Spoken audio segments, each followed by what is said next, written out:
why would they talk about it? The very fact that they say that it's reformed means it isn't Egyptian. It's something different. You've got 1,000 years of history of the Book of Mormon in the New World. That's just Nephite history. 600 BC to AD 400. That's 1,000 years.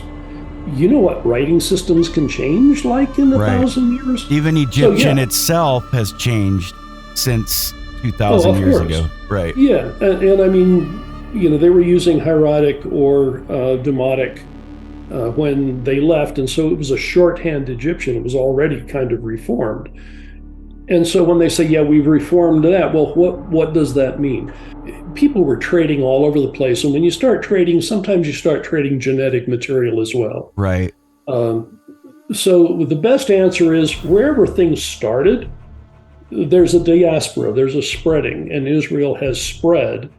And their influence and promises have spread, which is why the brethren will tell us that Lamanites are all over South America, Central America, North America. They call them all Lamanites. And if the brethren are comfortable with that, I'm comfortable with that. Right. I mean, if you want to discount Mesoamerican geography, let's do it based on either geography or the cultural probability that there's a connection with the Book of Mormon peoples. How well does it fit with the Book of Mormon based on what we know of the people there, what their culture was like, what their politics were like? How well do those things fit? Judge it on those, but judging on whether or not somebody could carry plates is not a good reason to do it. But you have to admit it does work for the heartland theory too, because what they're saying is, oh yeah, that's because Mormon was there.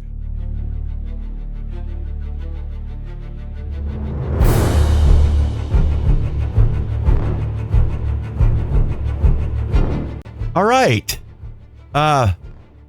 I have a unexpected, I would say an unexpected guest, because I have been interviewing the heck out of people that like Rod Meldrum, Jonathan Neville, and I'm soon going to have Wayne May on.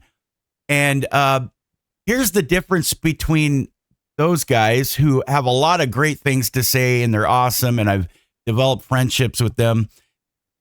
And we have, do you go by professor?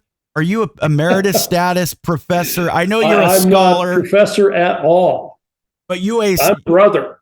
Your brother, Brant? Brother, yeah. Brant will do. Brant Gardner. Yeah. Okay. I've seen you. I know you. I've read some of your papers. I've come across, I've had my platform since 2019, and I've come across you, especially when I was introduced in 2017 to Fair Latter-day Saint, which was formerly Fair Mormon, which is that is an amazing organization. I have some of my setbacks about it for some other personal reasons. I think sometimes they can create concerns where there weren't any, maybe sometimes, but at the same time, they also they're a good organization to give responses to faith crisis dilemmas and things like that. Anyway, Brant Gardner is a scholar. He is educated in certain areas. What would you say? Because we don't have a bio on you. So could you give us a little bit about yourself? I got a master's degree in anthropology from the State University of New York at Albany. And my specialty was sort of Central Mexican religion. There's a field called ethnohistory, which is where you try to deal with history of people that don't have a lot of written history. So people who deal in that get used to squeezing blood out of turnips. You got to get the most you can out of what sources you have, because you don't have very many. And I would guess every single one of us that is a Mesoamerican ethnohistorian is just totally jealous of the old world, because they have documents and there's things you can read, and we have precious few of those in the New World. So we get excited when we find them and find little tidbits in them. That's a good segue. That's a really good segue, because I would like to ask you, why do you think the Old World has? Oh, unless you still have more on your bio. Do you have more that okay. But I am thankful for you for being here. And you also, we're talking about Central America, but Book of Mormon geography, but you get into, which I'd like to have you on again, Joseph's translation process.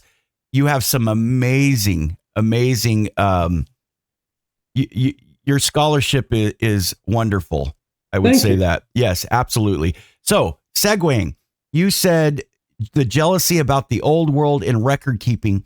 Why do you think it is that the Old World has done such a better job in record keeping than our Book of Mormon counterpart prophets and the descendants of Book of Mormon people? And there's a couple of answers to that.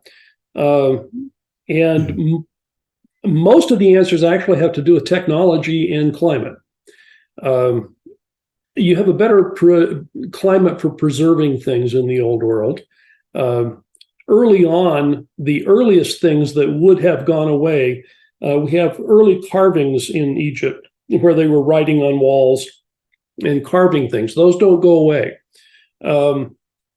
We have the baked clay cuneiform in Babylon and the ancient Near East, and the baked clay is preserved. And then later we'll get a few documents, and drier climates tend to preserve them. So we have all of these, for example, the Nag Hammadi library that comes, much later, but still, it's on papyrus, but it's preserved because of the dry conditions. You get to the New World and everything falls apart. The conditions in Central America are such that it eats everything. Oh, you don't get a lot of massive graves and things because the ground just eats it. It's gone. So there's a corrosive element about the New World that the Old World didn't have. Right. So here's what happens with writing in the New World. And writing in the New World is centralized in Central America. It's the only place we have true writing systems, and there are multiple writing systems. The Maya is the one that everybody knows something about. But there were others for which we have a few examples. We just have the best for the Maya. We can read for the things that are carved in stone, starting somewhere in the ballpark of around 400 AD. Sadly, a little too late for the Book of Mormon. They started carving things in stone, and we have those. Prior to that time, we don't have much because there wasn't as many things carved in stone. Carved in stone wasn't the first way that they wrote. They wrote on perishable materials. And the problem with perishable materials is in that area, they perish. And again, they're just, eaten away. They're just not preserved. What they found in San Bartolo, and I forget now how many years ago this discovery occurred, maybe 10 years, something like that. But an archaeologist stumbled upon a cave, not a cave, but a place where he could get inside a temple mound. Mm-hmm. And he found in the temple mound a ruin and a room where there were paintings, and there are glyphs and the writings on the paintings. And this room is, let's say, ballpark of 200 BC. Now, 200 BC is right in Book of Mormon time, so we know for a fact that people were writing. But this is, at the moment, the only example we have. We know that the writing system was similar because they can read a few of the glyphs, but they can't read all of them. But the point is, most of these things were painted, and the paint's gone. So if the paint wears away, the perishable, they had a version of paper, a matle paper. Those just wear away. Now, this is somewhere in Peru? Oh, no, this is somewhere in, this is southern Mexico. Okay. But we're talking MESO America here. MESO America. Okay. We're talking, somewhere Mexico City down. I mean, if you're looking at Mexico, it kind of looks like a big, tall, Right. knee-high boot. The paten is the toe of the boot that sits up. Guatemala is down at Guatemala the is right heel. there. Yeah. Right. And then the Isthmus of Tehuantepec is the ankle, if you will. And those seem to be, at least from anything I can look at, seems to be the best locations for the Okay. Book of Mormon for multiple reasons. But in this case, we have the writing, but most of it is perished. So when we go back to, why are we jealous of the old world? The conditions in the old world preserved more things. We just lost a lot. And then there was, of course, the Spaniards who came in, and a lot of what was preserved, the Spaniards unpreserved for us. Very helpful of them. Yeah. So we lost a lot of information.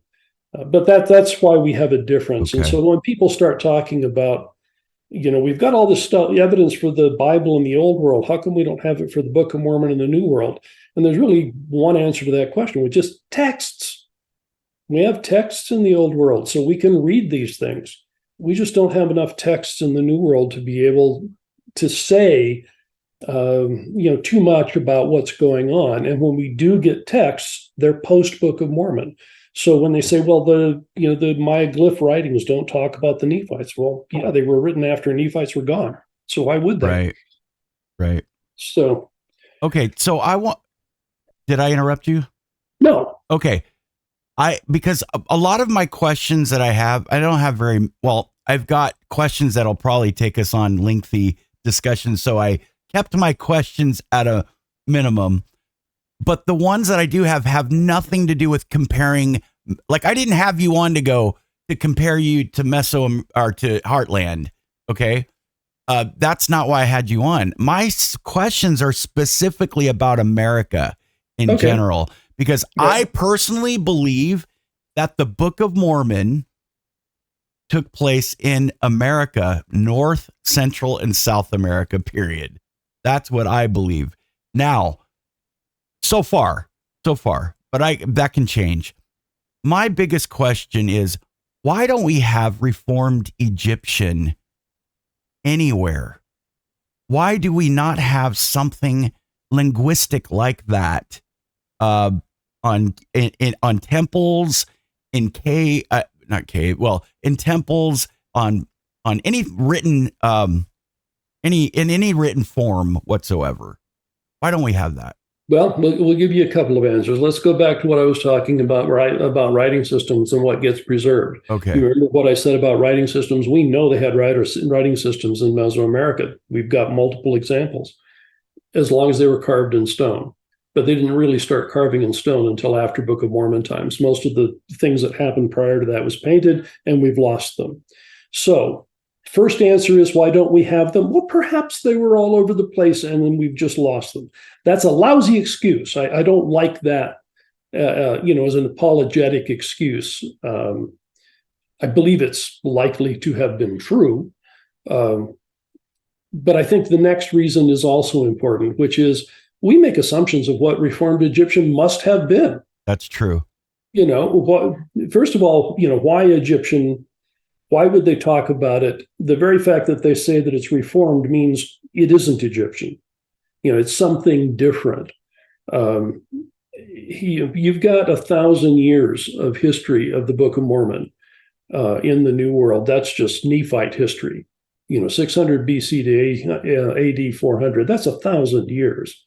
You know what writing systems can change like in 1,000 years? Even Egyptian itself has changed since 2,000 years ago. Right. Yeah. And I mean, they were using hieratic or demotic when they left. And so it was a shorthand Egyptian. It was already kind of reformed. And so when they say, yeah, we've reformed that, well, what does that mean? Well, we don't know. It means that there's something similar because it's tied to antiquity, but it isn't the same. Now, could it be that, let's say, they called the Maya writing system a reformed Egyptian? Why might they do that? Well, Egyptian in its writing system was syllabic. So not alphabetic. We have an alphabetic system where we have all of the sounds have discrete letters associated with them. In the Egyptian and in the Maya, they were syllabic. And so you would have a character for ba, a different one for be, and a different character for bu, where we would use, a ba, a bu, etc. They'd have a different character for the ba, be, bi, bo, bu. And so give it a theoretical possibility. Maya could be considered a method of Reformed Egyptian if you're loose enough. And I, wouldn't want to say that's what happened, but I know what you're saying. Yeah, I mean, it's an example of the fact that we are Right. making an assumption of what a Reformed Egyptian should be. And typically what we assume is you should see an Egyptian hieroglyphic with a few differences. Well, that was not even historically accurate for the Egyptian that Lehi would have known. Right. They would have known the Demotic, which is, very much shorthand. And so when you modify that, who knows what it's going to look like. Yeah. It reminds me of even the DNA. It's very similar. DNA changes. We don't know what DNA was back Right. the original, or not original, sorry. What the Israelite DNA was, what Lehi's DNA really was. What Lehi's DNA would have looked like. Because there's been people that have conquered, occupied, rewritten history lots of times since Lehi's departure. Oh, yeah. And then think about, as long as we're on DNA, in a generous estimate, you've got 30 people coming on the boat with Lehi's family. And, that's assuming that there were some, hangers on with the family and attendants that are more than the people that were named. That's to get to 30. The named people are fewer than that. Well, how do you get the populations we see based on 30 people? Especially since if they're the only ones there, you're committing a lot of incest and trying to get a population, right? Which the Bible is not very fond of, by the way. And so, again, if you're looking at the world from a realistic standpoint, you say, okay, what does archaeology tell us? There really wasn't a place that was habitable in the New World that did not have people. If it was a good place to live, people were living there. So wherever you're going to have Lehi land, they're going to be people very close. And so, they're intermixing with those. Well, those populations are, in the thousands, tens of thousands, at least. And you get 30 people mixing in with tens of thousands, and then you wait 1,000 years to see if you can figure out what the DNA of those 30 people were that were mixed in. There's no way you're going to find it. Especially like an Asiatic people or those who are coming over the Bering Strait. Even we know that really did happen. Sure. And you've got people sailing here. We know people sailed all over the world before Columbus, sure. and before the Spaniards. Yeah. That's very interesting. Now, why do you feel,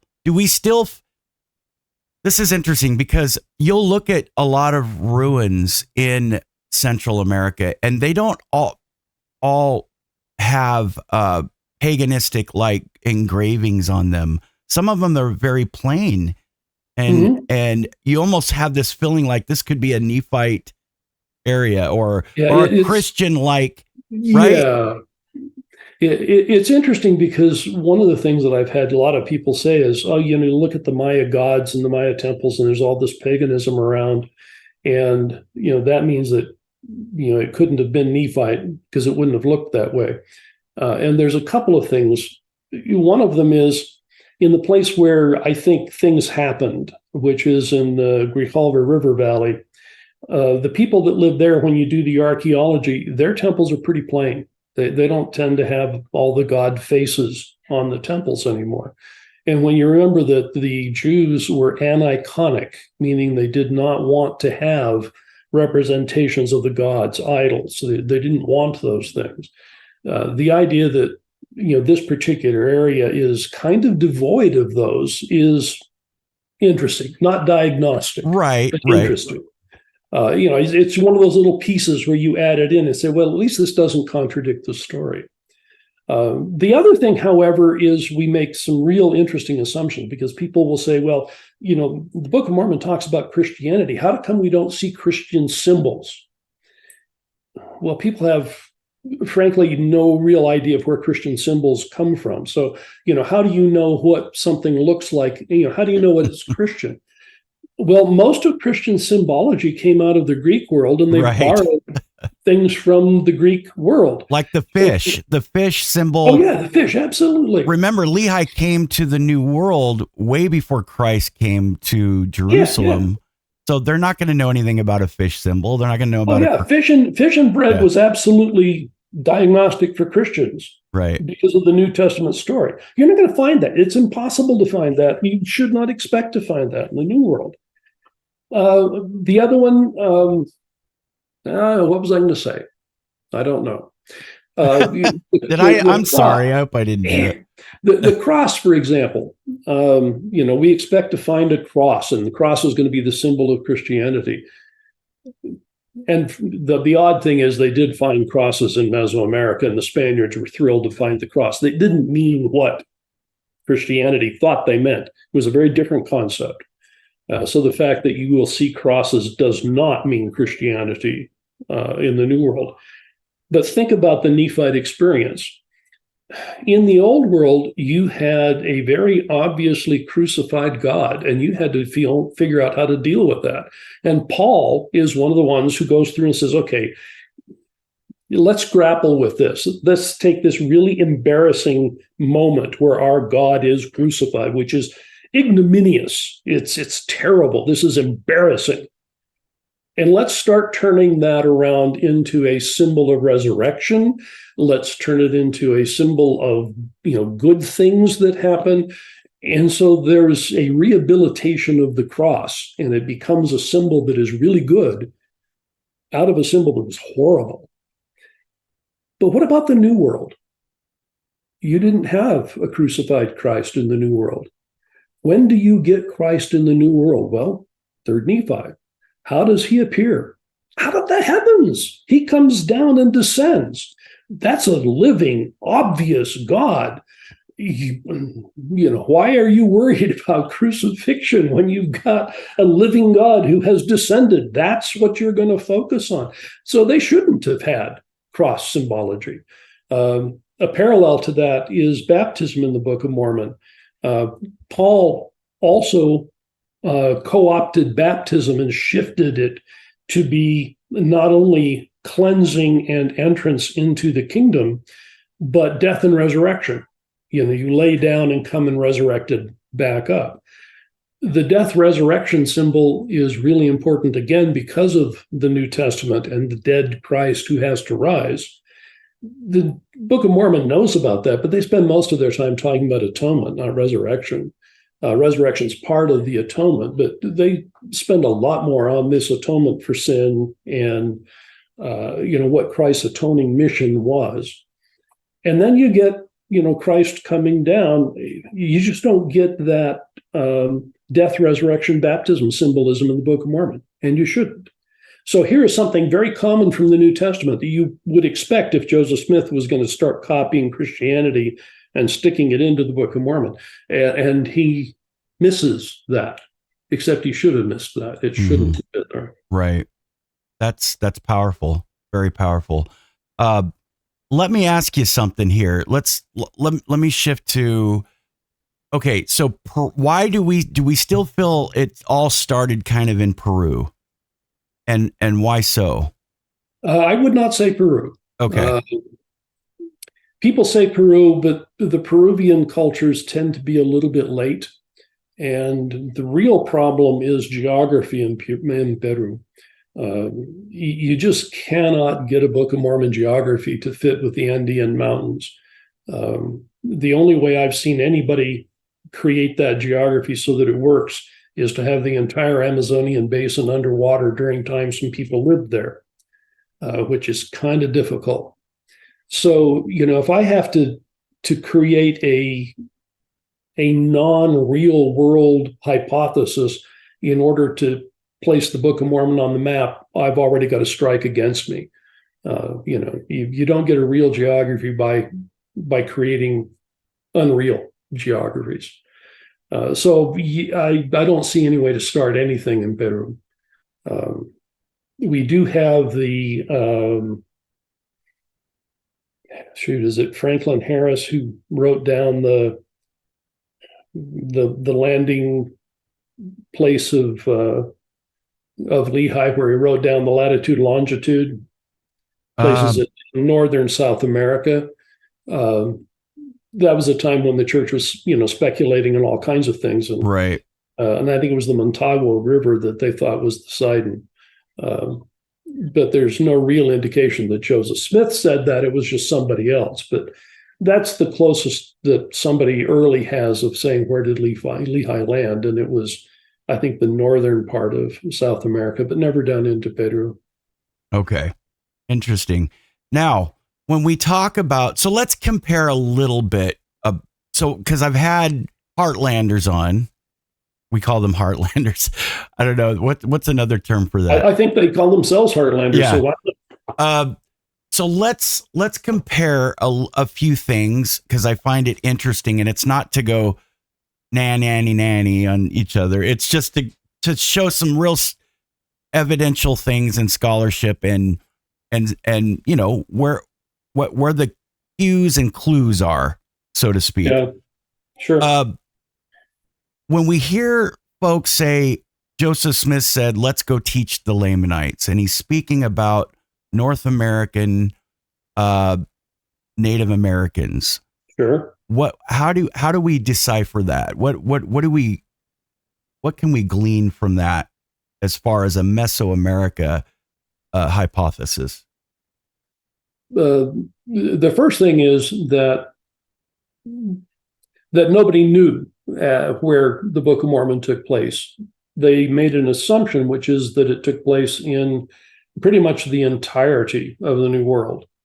So it was hemispheric, and that's the way people started. That was a very dominant belief for a long time. How old am I? I'm 72 years old. So I remember sort of in grade school hearing people say that the Native Americans came across the Bering Strait, and I'm sitting there in my wonderful Mormonness saying, I know you're wrong. And they all came with Lehi, every single one of them. And that's what we believe. That was wrong. Right. That's what but I believe that. And that was, 60 years ago, we were still believing that. Orson Pratt in 1879, in his edition of the Book of Mormon, where he famously changed the chapters and put in verses, etc. He also put in footnotes, and he put in footnotes about geography, and it's all hemispheric. So Orson Pratt, pretty early guy.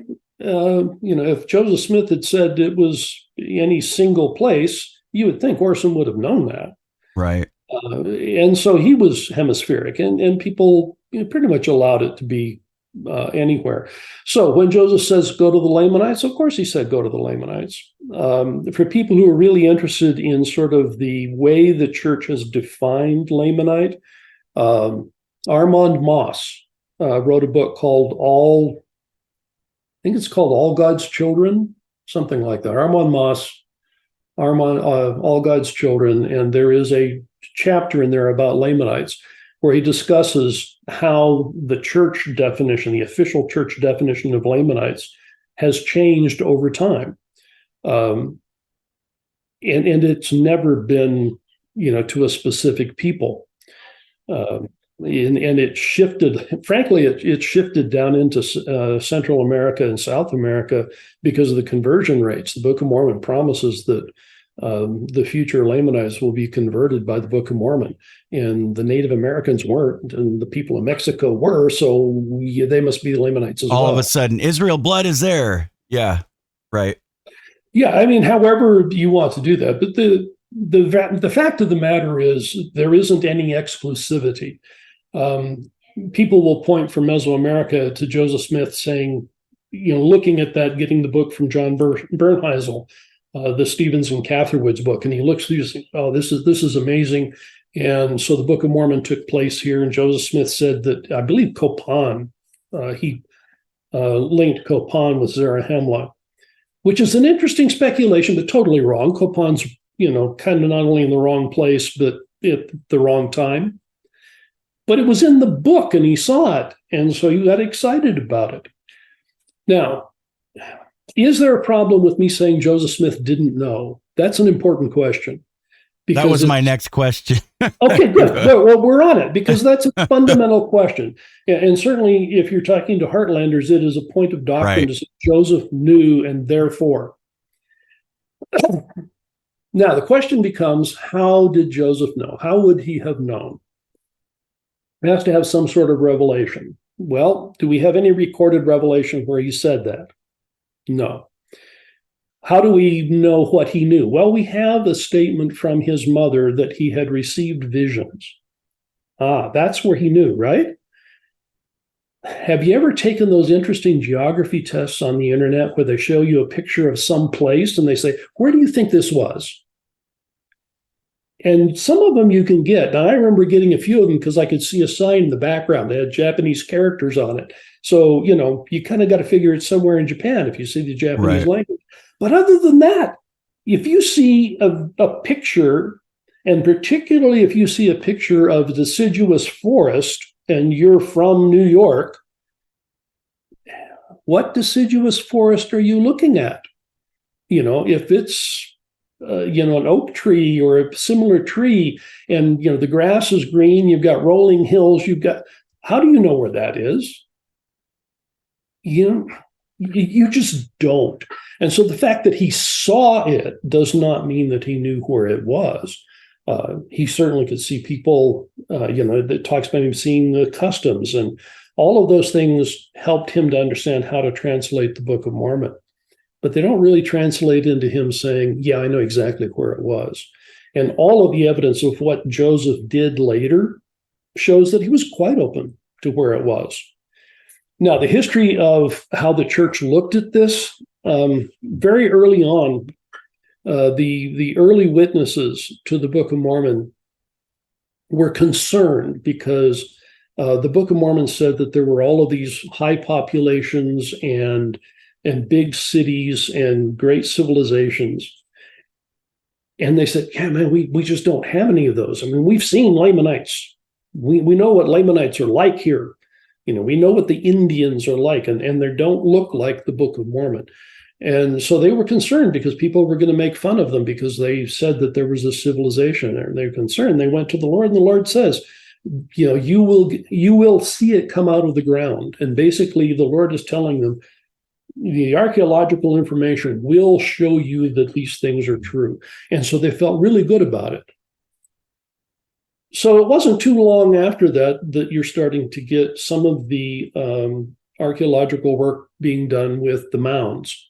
And you have Josiah Priest and a few other people who start writing. And those writings were very popular in the early church, and they formed a lot of the opinions about geography because they expected archaeology to show them the Book of Mormon.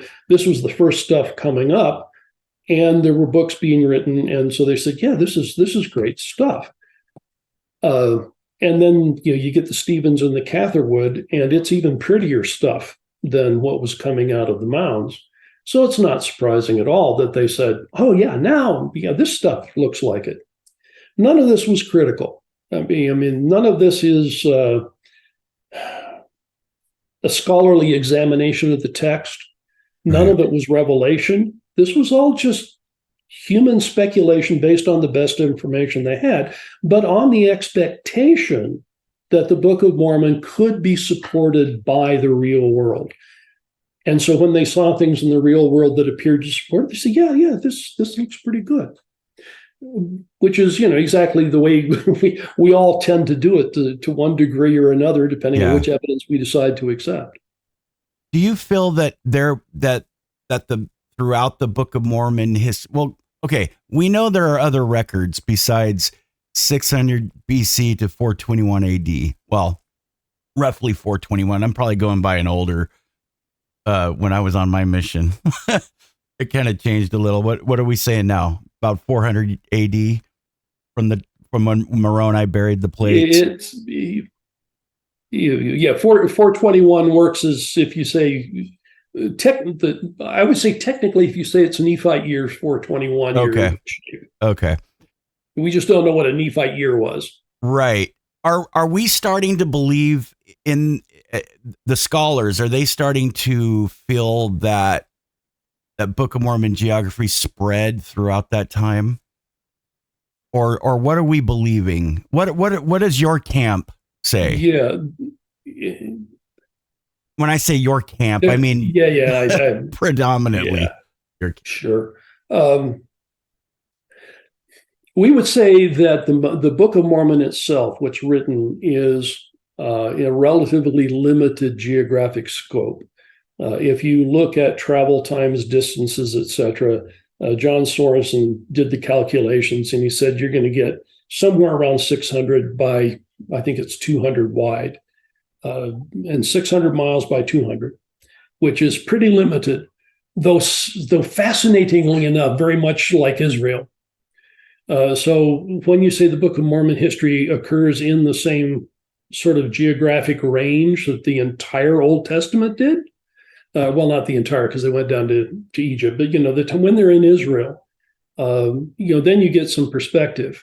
Now, what happened with Israel after? Well, they spread. There's the diaspora. So you have Jews who are throughout the entire world, even though early on they were only in Palestine, and then they spread.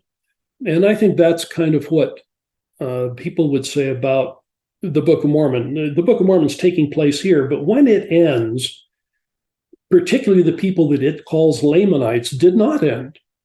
And they expanded and carried that blood of Israel, promises, covenant of Israel to lots and lots of different places. So, for instance, we have the great archaeological site of Cahokia in Ohio. It really appears to be a Mesoamerican outpost where they came up north. Now we're talking stone, like structures. We're talking similarity in pyramid styles, in population. It just looks like a Mesoamerican city. Wow, up there. I didn't know anything about that. Yeah, and there's indications that there were Maya trade into Florida. The Aztecs, for example, I live in New Mexico. The Aztecs traveled to New Mexico for the turquoise mines, as well as into Arizona. People were trading all over the place. And when you start trading, sometimes you start trading genetic material as well. Right. So the best answer is wherever things started, there's a diaspora, there's a spreading, and Israel has spread. And their influence and promises have spread, which is why the brethren will tell us that Lamanites are all over South America, Central America, North America. They call them all Lamanites. And if the brethren are comfortable with that, I'm comfortable with that. Right. Absolutely. And I am too.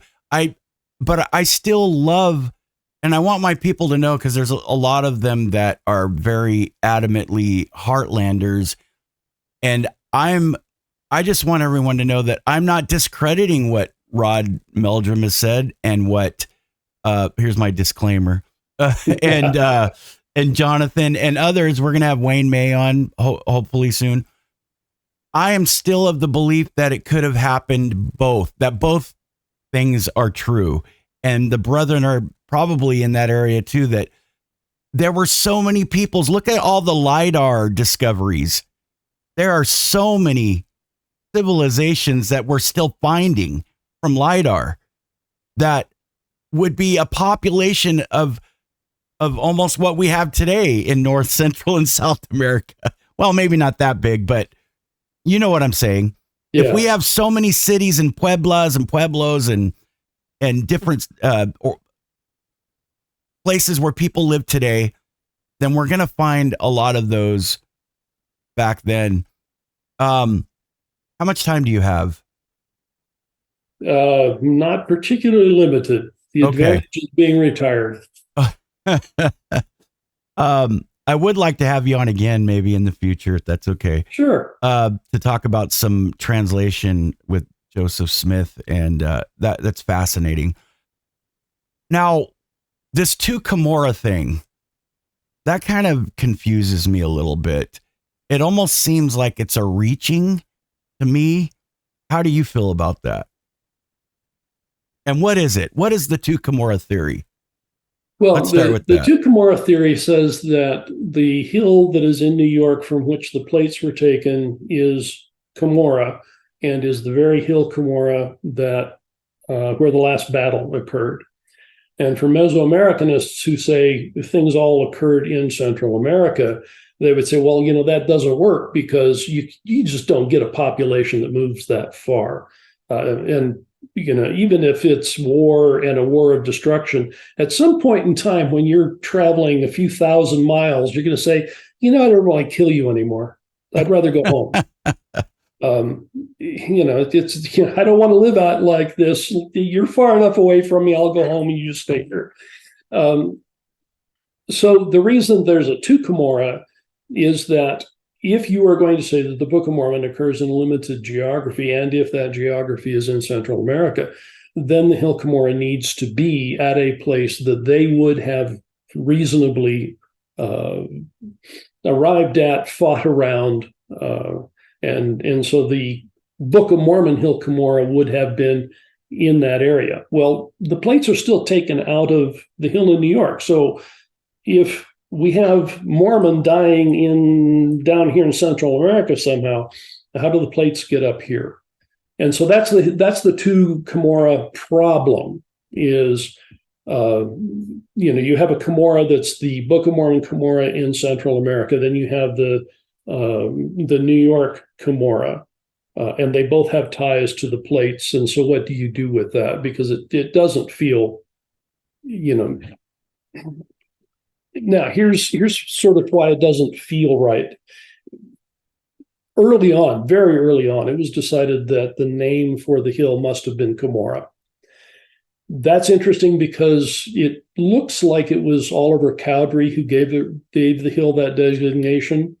You don't get any record of Joseph Smith calling it the hill Cumorah until about 1840.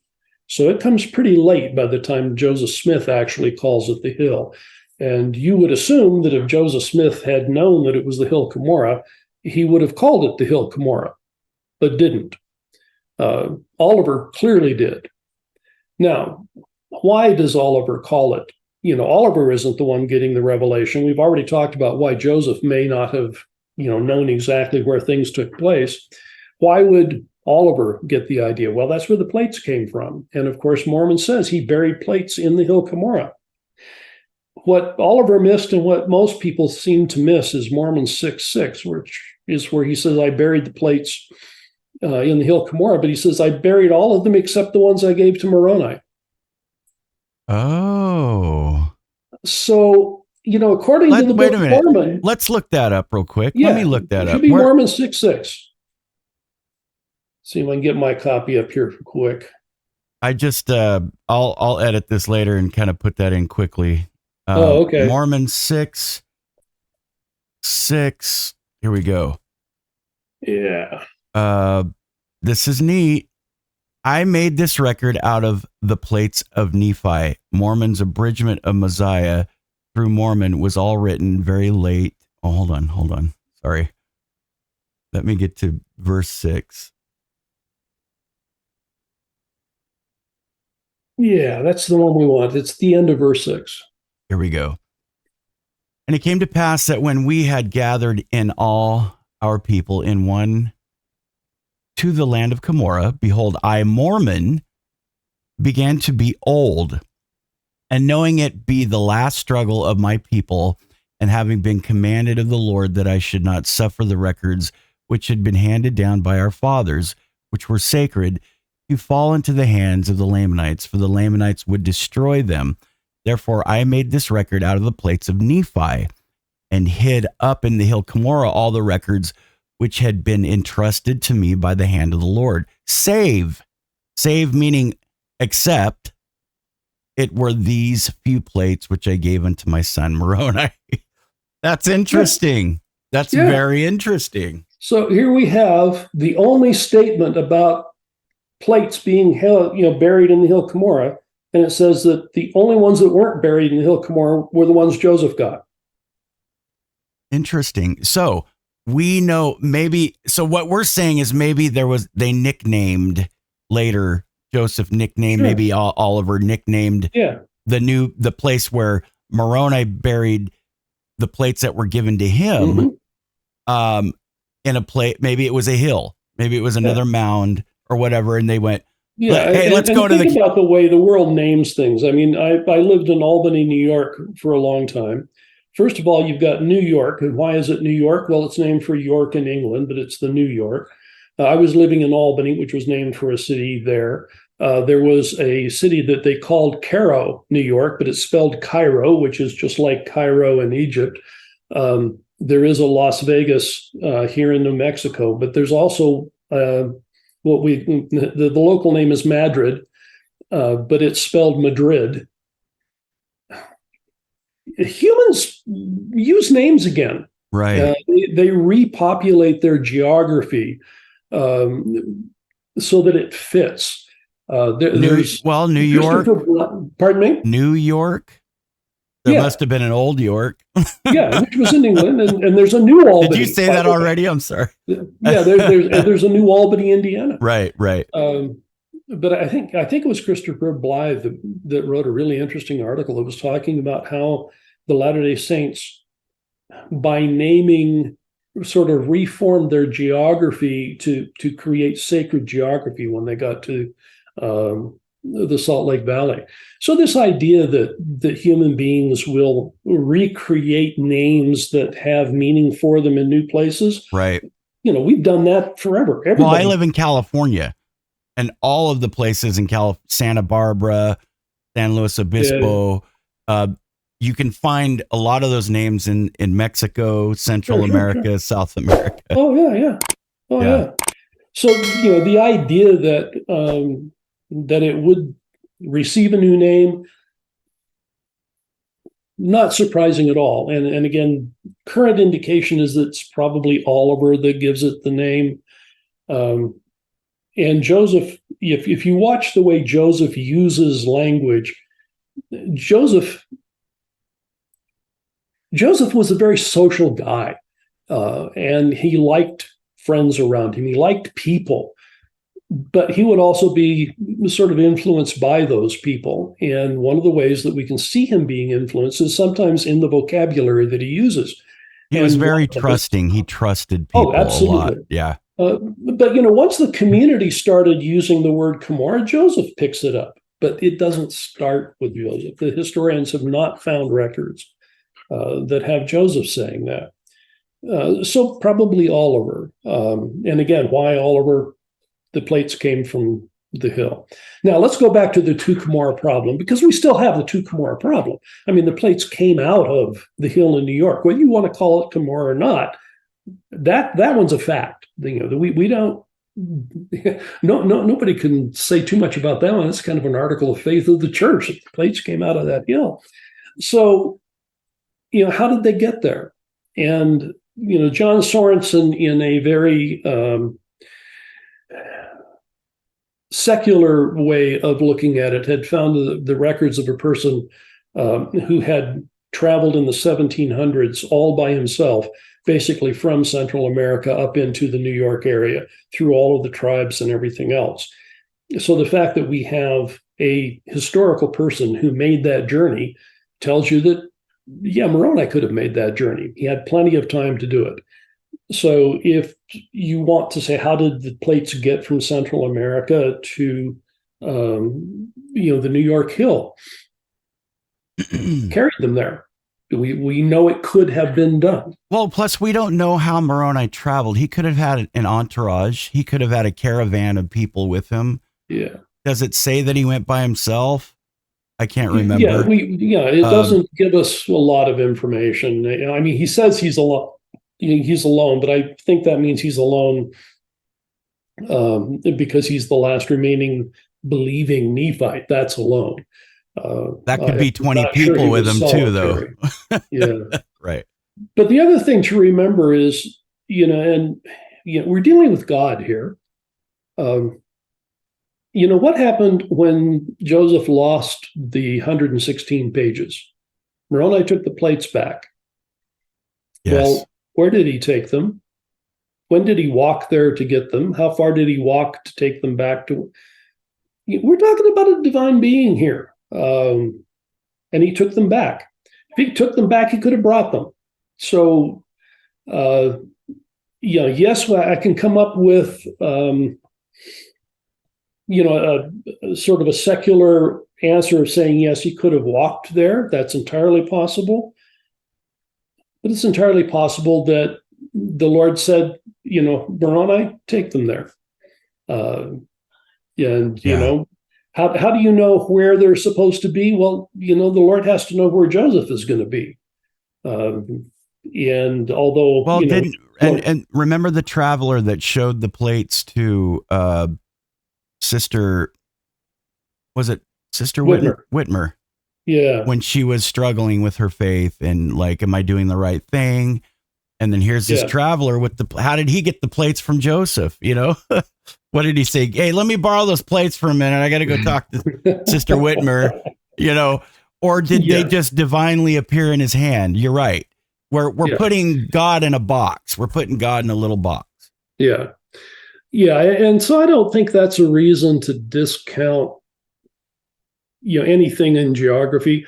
I mean, if you want to discount Mesoamerican geography, let's do it based on either geography or the cultural probability that there's a connection with the Book of Mormon peoples. How well does it fit with the Book of Mormon based on what we know of the people there, what their culture was like, what their politics were like? How well do those things fit? Judge it on those, but judging on whether or not somebody could carry plates is not a good reason to do it. But you have to admit it does work for the Heartland theory too, because what they're saying is, oh yeah, that's because Mormon was there. Yeah, that's North the strongest America. Thing. Right. Absolutely the strongest thing that Heartland model has going from it is the traditional acceptance of the and that verse. That verse, yeah. They use that verse on behalf of that geography.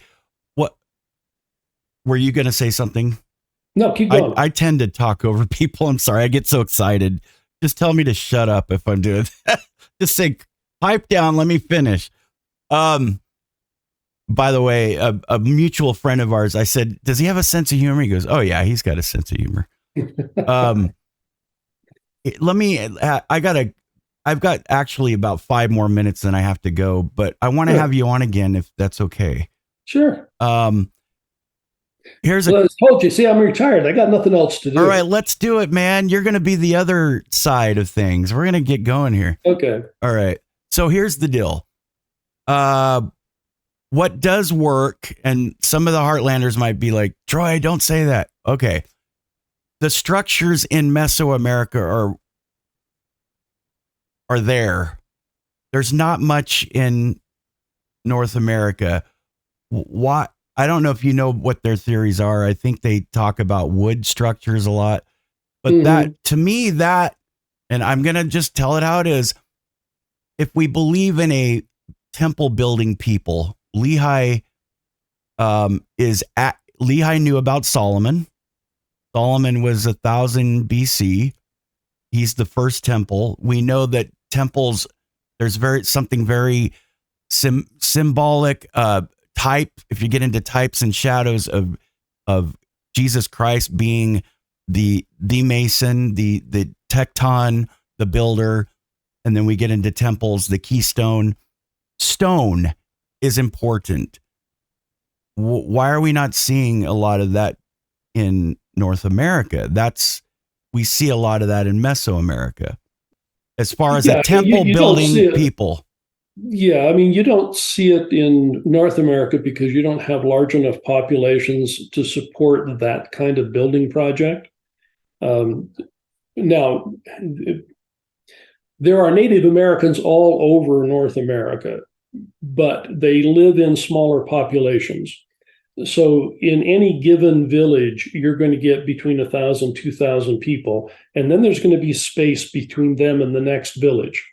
And the reason for that is they had what's called incipient agriculture. They were growing things, but what they grew was not sufficient to provide the calories for what they needed to live. So you still had hunting and gathering going on. And those conditions, archaeologically, anthropologically, require smaller populations because you don't have enough food to feed a big population. You just can't get any bigger. And if you can't get any bigger, then you just don't have the population to carve the stone, to build with the stone.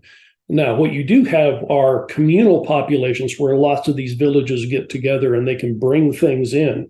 So you'll get mounds, where you get rocks that are brought in from all over the place. Well, you get pilgrimage locations, but that's different than the way they're building the stone. So I would say you're not getting that kind of work in North America because of the population sizes.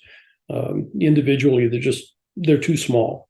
And that's archaeological evidence. We've got data that will tell us how large these places were. Now, one of the problems that I know has been mentioned from the Heartlanders about the stone in Central America is they say, well, stone cities don't burn, and it talks about burning. Wood was used in the construction of these places. So yes, there was stone, but the lintels are wood. There's a lot of wood. And so the Aztec symbol for conquering a city is a burning temple, a burning, pyramid with the temple on top, and it's burning. So the idea of burning was all around. Early on, Nephi says he taught people in the use of wood. Well, sure, they used wood. Their houses were typically wood. So you get these big pyramids there, but the houses where people lived were all wood, and frankly look a lot like what people live in down there now, which is the wattle and daub sticks with a thatched roof. And that sounds somewhat primitive, but I spent some time down there in Chiapas where it can get, really hot. And if you go to the Mexican Ladino buildings, with all the concrete and the whitewash and everything else, these are pretty warm buildings. And I walked into a native home, which was all wood. There's no windows, but you get some light coming in through cracks between the wood, and it was so cool in that place. It was nice.